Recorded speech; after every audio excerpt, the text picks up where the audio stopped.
Assalamualaikum warahmatullahi wabarakatuh. Apa kabar, Jer? Semoga tetap terjaga stamina dan kebahagiaan Top Jer selalu kerabat-kerabat RJC di mana-mana sahaja berada seluas alam raya. Tak kira di mana-mana sahaja.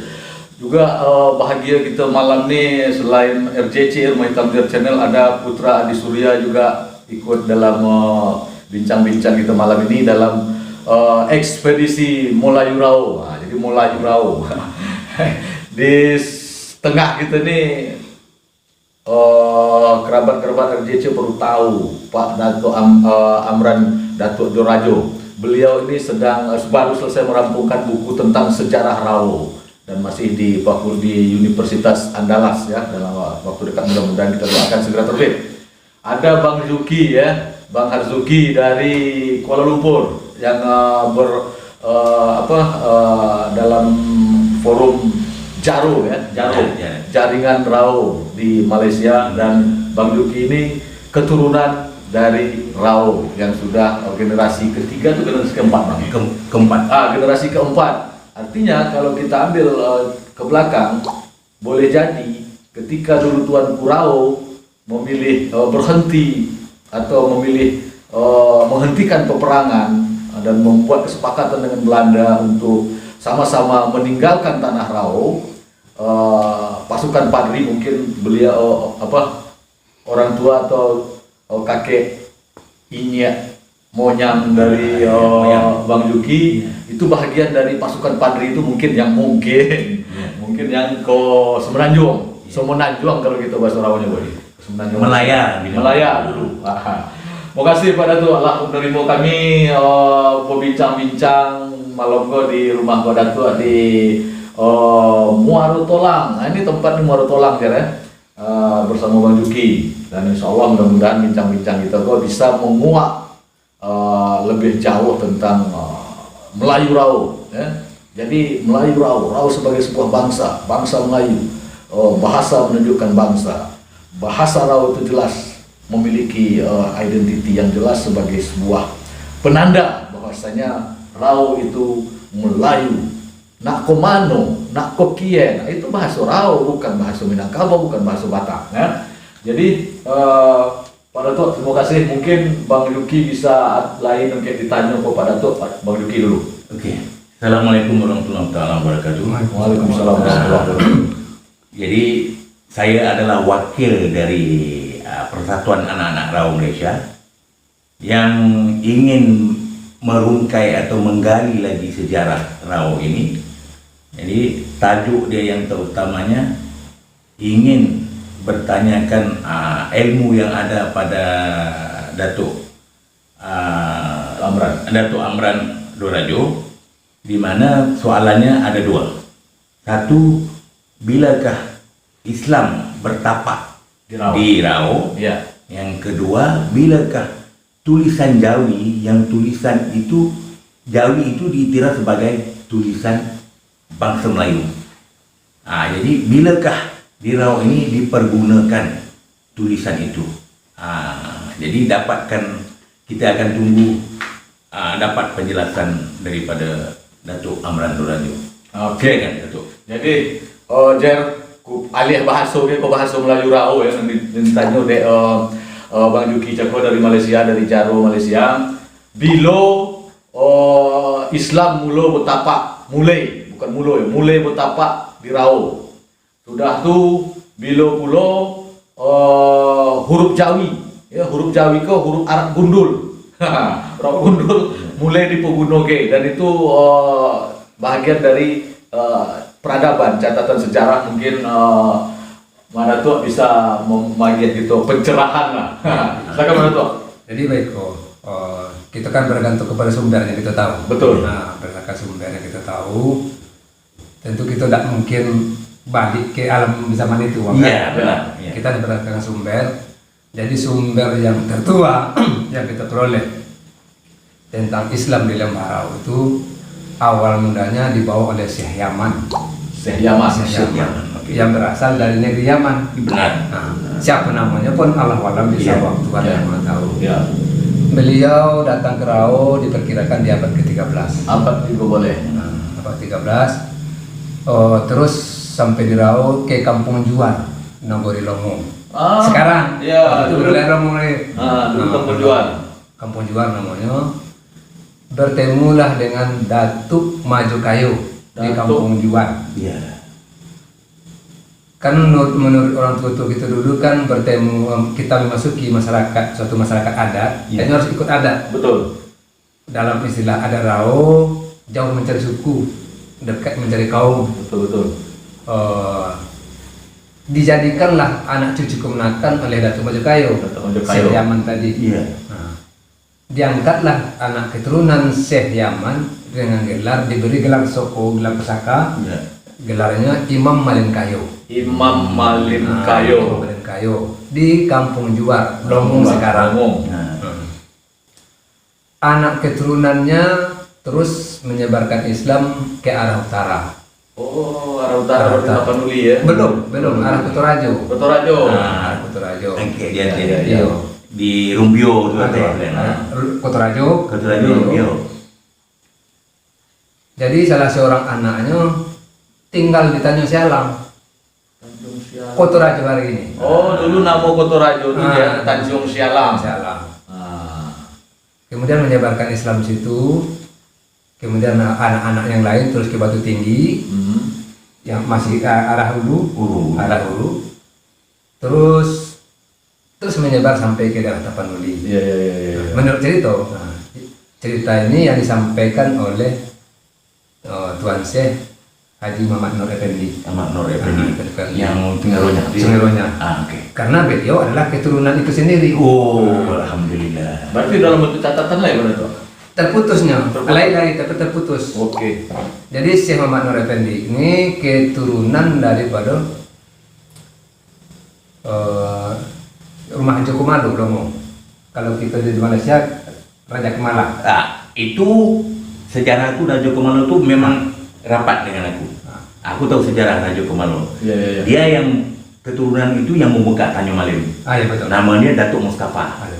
Ah, Jadi dari rumah Raja Kumalo, entah apa sebab itu tak tahu, ada seorang ulama namanya Syekh Muhammad Said. Muhammad Said. Oke. Syekh Muhammad Said di akhir abad ke-18.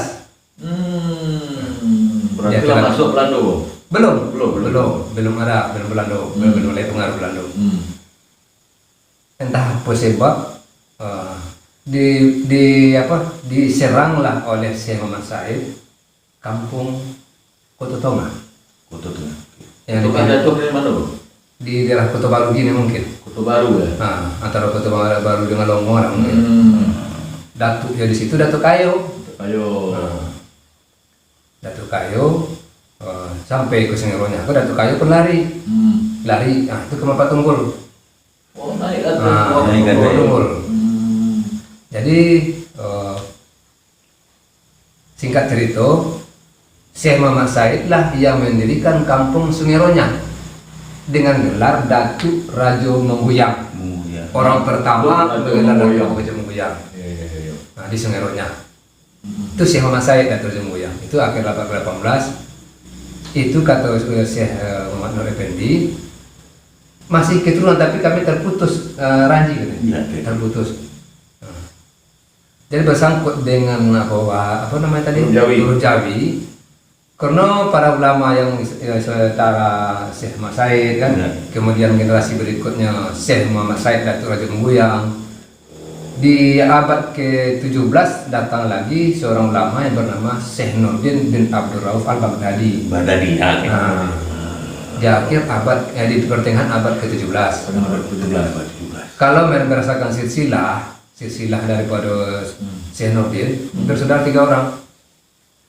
Burhanuddin, Nurdin, Safiyah. Sofia, Pedusi. Pedusi. Yang Syekh Burhanuddin terus ke Ulakan Pariaman. Oke. Oh, oke. Syekh Burhanuddin Pariaman ya. Pariaman.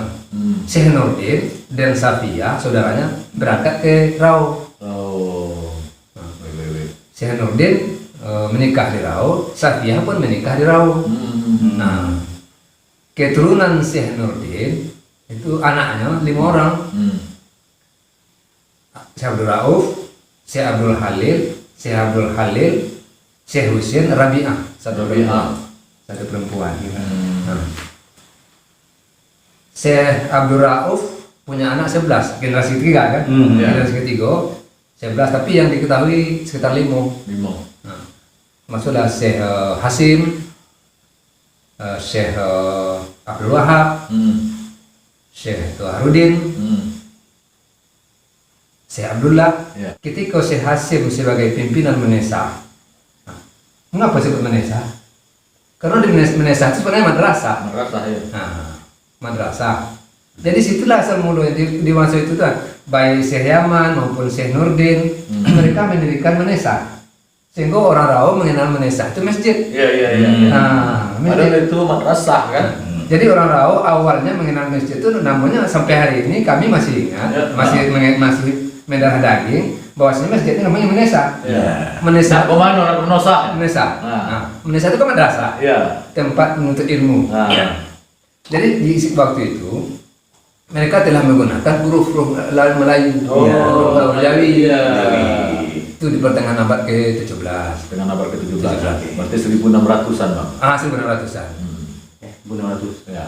Itu ketika Melaka 1511. Melaka tuh udah jatuh dah tuh. Udah jatuh Iya. 1511 runtuh Iya. Melaka. Iya iya iya. Jadi kan generasi ketiga tadi kan, Hmm. Syekh Abdul Wahab, Ya. Syekh Hasim, Hmm. Syekh Abdullah, Syekh Tarodia kan disebut tadi kan. Ya. Salah seorang anaknya tuh Syekh Haji Ismail. Syekh Haji Ismail. Nah, Syekh Haji Ismail. Hmm. Ketika Syekh Hasim pemimpin Menesa Tampang, terjadilah perang Padri Tahun 1800. 1800. Waktu itu mereka berkomunikasi menggunakan tulisan Jawi. Terus Jawi ya. Oke oke oke oke. Apakah mereka penemu atau hanya mereka mempopulerkan, kita tidak dapat dipastikan. Tidak dapat dipastikan. Tapi yang jelas abad ke-17 di Lembah Rau sudah menggunakan Arab Melayu. Arab Melayu. Nah, Siapa nih mak bapak Tuan Kuraun? iya, iya, iya. Dan siapa pula istrinya? Adakah anaknya? Siapa yang meneruskan? Kemudian bagaimana kabarnya dia ditenggelamkan di air bangis? Tapi sebagian kaul mengatakan dia ini berangkat ke Mekah. hijrah ke Mekah. Bahwasanya Tuan Kurau itu nama kecilnya si Akil. Si Akil. Si Akil. Ah. Jadi ketika di awal perang Padri, karena dia utusan ke Bonjol oleh orang Rau, kan meminta tolong ke Bonjol. Iya. Minta tolong ke Bonjol. Dari mana minta tolong? Hmm. Dari kubu Tobek Durian. Kubu Tobek Durian. Siko. Iya iya iya iya. Durian. Nah, karena Tampang kan tadi Tampang diserang tadi kan. Iya. Tampang, orang Tampang migrasi ke Tobek Durian. Tobek Durian ya. Dibuatlah benteng situ, Iya, kubu maka- Tobek Durian. Maka oleh nama kubu Nah, Tobek Durian, Tobek Durian. pertahanan kubu itu pertahanan. Benteng. Benteng. Benteng. Ya. Jadi karena mungkin ya orang dulu kan punya gelar kalau tamat membaca Quran belum baik. Iya. Nah, ahli dalam ilmu fikih sebut pokih kan. Iya, iya. Nah, lain imam, Nah. lain tongku kan itu. Iya, iya. Jadi si Akil tamat ilmu fikih digelarlah fakih Muhammad. Fakih Muhammad. Nah, fakih Muhammad Saleh. Iya. Nah, ayahnya. Nah, ya. Jadi fakih Muhammad sebenarnya bersaudara 11 orang. 11 orang bersaudara. Yang anehnya kenapa dalam silsilah yang yang tersisa di Lembah Rau Iya. juga termasuk yang ke Malaysia yang dibawa oleh keturunan Malaysia Iya. tercatatnya 10. Kenapa yang satu ini dibuang? Syekh Muhammad Shalih tidak dimasukkan. Iya. Ada apa? Oh. Jadi kita yakin dan percaya keluarganya takut mencantumkan itu keluarganya. Itu. Karena nanti Bakal berurusan dengan Belanda. Belanda. Iya iya iya. Jadi ayahnya Syekh Muhammad Murid, Ayah Tuan Kurau. ayah Tuan Kurau, Syekh Muhammad Murid. Ayah Tuan Kurau Syekh Muhammad Murid. Gelarnya Rajo Sah Bandarawi, Rajo Sah Bandarawi. Kepala Perdagangan Kota Rau. Itu bahasa kita ya. Perdagangan. Ini salah satu pembuktian bahwasanya Rau itu Tuan Kurau itu bergelar Tuan Kurau karena memang dia orang Rau gitu. Lahir besar di Rau. Ya, jadi kita bukan melawan klaim-klaim tidak, tapi kita mengungkapkan fakta-fakta yang kita temukan di Raau, terutama yang didapat oleh Pak Dato Amran ya. Ya. Logika berpikir. Logika berpikir ya. Logika berpikir itu. Logik. Nah, Ulama di Raau masa itu sangat ramai. ya. Tak terhitung ulama. Iya, iya, Memang. iya. Nah, Benar tuh. kok mengangkat orang di luar orang Raau jadi pemimpin? Iya, iya, iya, iya. Kan ada logika. Iya, iya. Raau waktu itu dibagi menjadi 20 mukim sidang Jumat. Kuriana. Iya, iya. 20 mukim. Nah, setiap mukim dipimpin oleh seorang tuanku. Iya, iya. Pengawal sidang Jumat, pemimpin sidang Jumat. Iya, iya, iya. Kalau mungkin setelah kamu pakai istilah hari ini desa mungkin atau nagari. Iya. Nah, satu mukim itu satu masjid, desa. Mhm. Nah, dikepalai oleh seorang tuanku. Tuanku, ya. Kita pasti ada tuanku Batu Tinggi, tuanku Putih di Longong, Iya. tuanku Sungai Ronya, Pengaruhnya. Oke. tuanku Raau jelas di Padang Tinggi kan. Ya, pada logik. Tuanku Abdurrahman bin Puak di Lubulayang, Belayang. tuanku di Longong Tinggi, tuanku Ahmad Badawi TPAT, PBAT ya. tuanku Selebar Alam TPA Durian, nah, tuanku Syekh Muhammad Nur tuanku TPA Panjang, Tombol, Tombol. tuanku Padangaro daerah Gubong, Iya, iya, iya. tuanku Maru Pantai Tapui, Tapi tuanku Dangke di daerah Kuamang, Kuamang. tuanku Bosar di Lundar, 20 tuanku Di Lembah Raut. di Lembah Rau. Itulah mereka lah sebagai kepala daerah. Iya, iya. Nah, di zaman tuanku Rau, di zaman Iya. Perang Padi. Iya, iya, iya. Kok yang jadi pemimpinnya bukan orang Rau? Iya, iya, iya, iya. Kan tak logika. Tak Cuma logik. mungkin, Iya. mungkin ya, karena orang Rau tak pernah bersuara, Iya. orang Rau tak pernah Benar. adakan kajian, sehingga orang seenak lah. Kita mungkin mundur ke belakang sedikit nih, atau mundur jauh Iya, katanya. oke.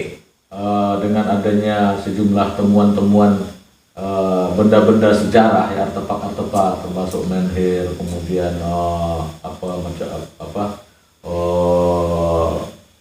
apa namanya yang di Situs purbakala lah. situs-situs purbakala, tapi kan belum ada satu situs purbakala yang besar seperti yang ditemukan di tempat-tempat Iya. lain itu. Kita baru menemukan ketika air sebenarnya Bodang. Iya. Tuannya Iya. patung-patung Hindu Buddha ya. Artifik itu. Artefak itu. Berarti kan dari peristiwa-peristiwa itu lain dong ada tuh mendapat semacam penemuan-penemuan terkini lah tentang Melayu Rau jauh sebelum masuknya Islam gitu. Iya. Sebagaimana yang cerita tadi kan dalam buku-buku masalah orang Rau dari masa klasik hingga kontemporer itu sudah bahas tuh.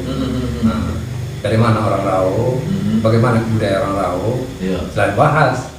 Jadi cerita yang kita dengar hari ini kan seolah-olah kita orang Baru lahir. baru merantau,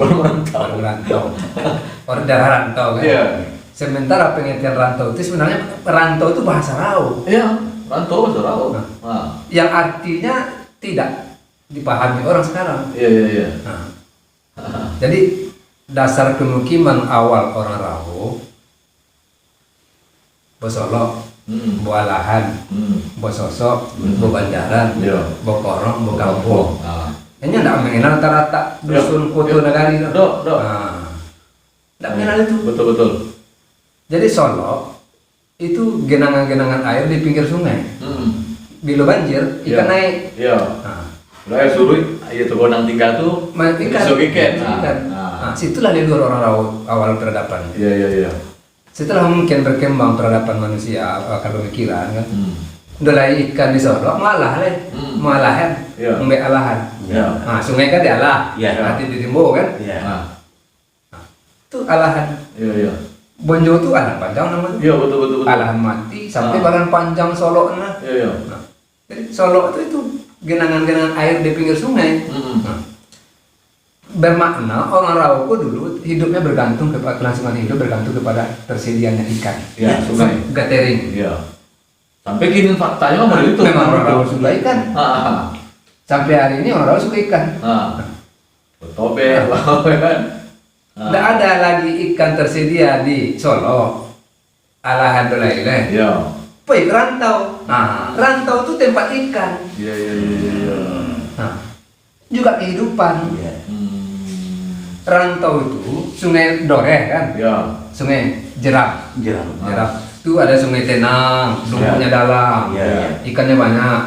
Itu Jeram lagi. Jeram lagi ya.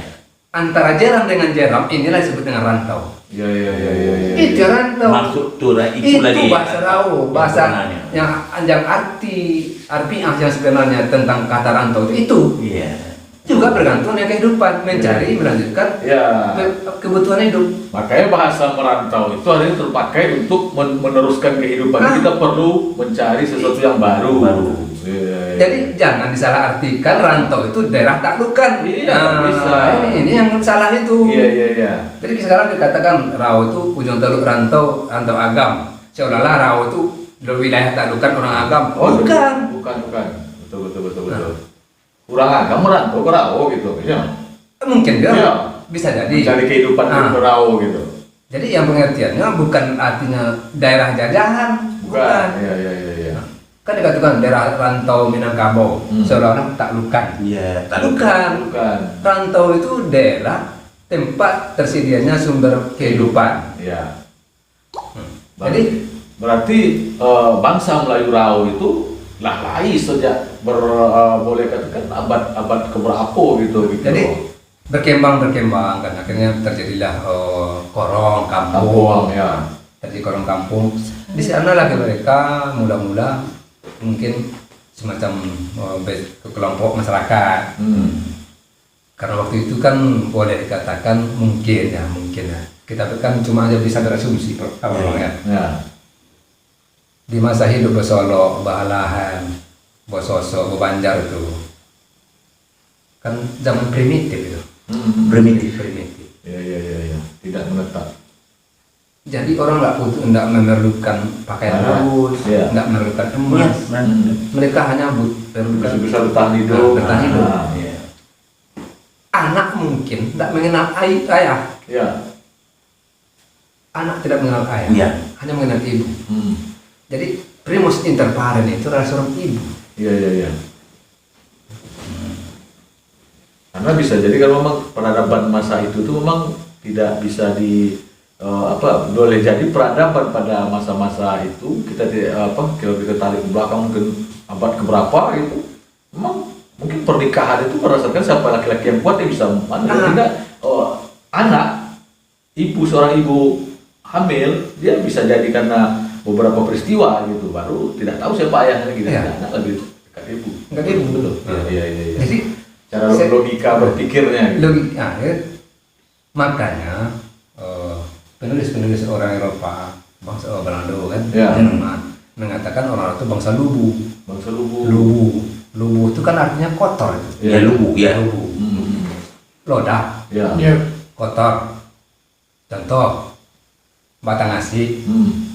Asi itu asal umumnya laki-laki juga berusi mandi situnya. Itu pengertiannya tuh. Iya, iya. Asi mandi lubuh. Lubuh layang itu lubuh layang, lubuh kopi, lubuh haro. Itulah bahasa Belanda yang mencap orang Rawa itu bangsa lubu. Lubu. Jadi Jadi awal mula asal kata itu lubu dulu baru jadi lubu. Menghilangkan Pergeserannya, menghilangkan konotasi bahasa. arti bahasa tadi yang tidak baik tadi. Tidak baik. Iya. Jadi kalau kita buka buku Belanda, tidak akan pernah kita membaca tulisan lubu, Iya, betul. ya lowebue. Lubu ya. Lubu.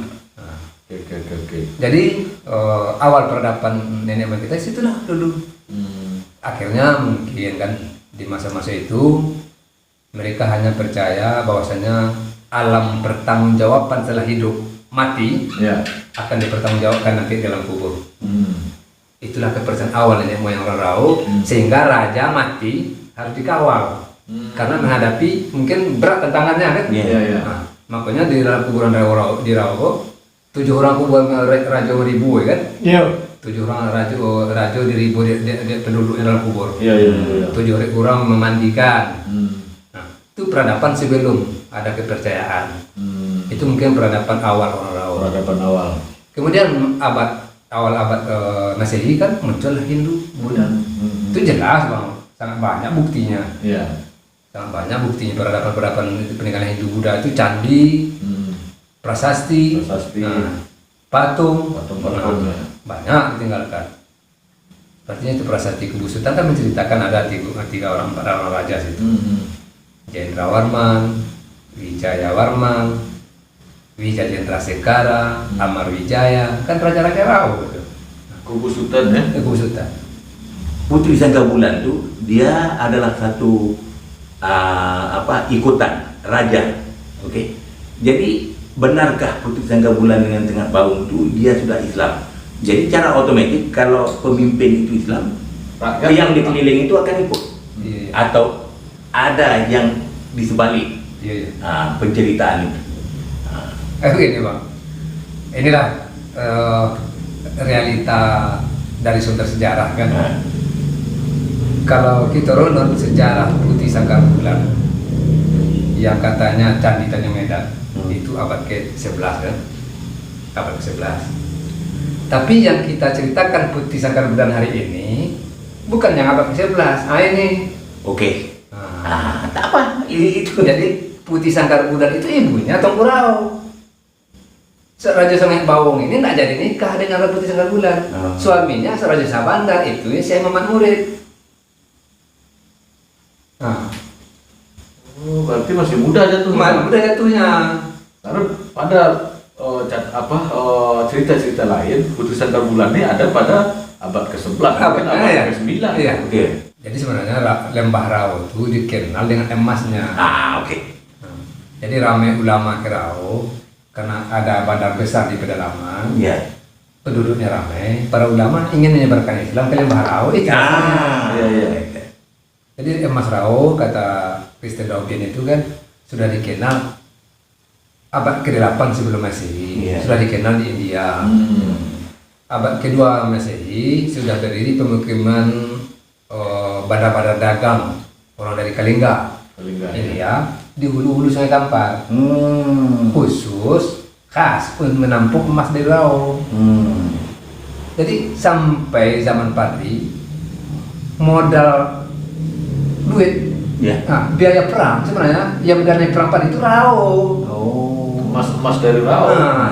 Jadi makanya saya ceritakan buku ini sudah dari ceritakan dalam buku saya. Oke. Baik. Penduduk Rao 4 kali lipat dibandingkan dengan penduduk Bonjol. Penduduk Bonjol pada sekitar 6.000. Penduduk Lembah Rao 25.000. Kota Medan waktu itu Labuan Deli 10 tahun kemudian baru 10.000 kota Labuan Deli. Iya. Penduduk Lembah Rao 25.000.